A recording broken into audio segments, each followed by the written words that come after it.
Rítúh clatích loch hiú le go siúil gnéis a measc molúch daif is má cháir sin gúléid an an dúich má hín sin meascíd sin chodlú nach tlach for an tír seo mo clatích loch hiú.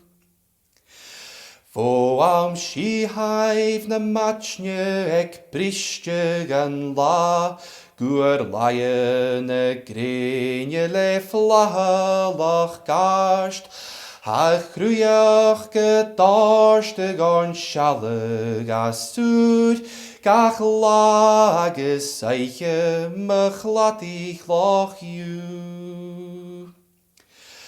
Ha y biawntige naast de curtian yn tlief, Gekruin korach skorach siet dugra mislia, Ha duer yn skachs na njalas kiwn, Runnigig drachen beglatig loch you.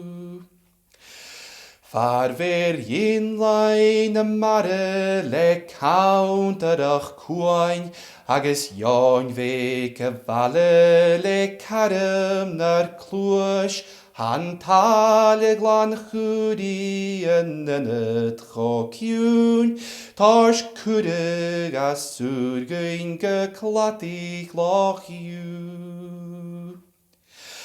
At se vuolas na tuined mur lan o mur trai, na clatich as charlium an an duich mo grai, Ha shir vashlach nater gach la muar gnúch, Tar stúrige glaie me clatich loch you.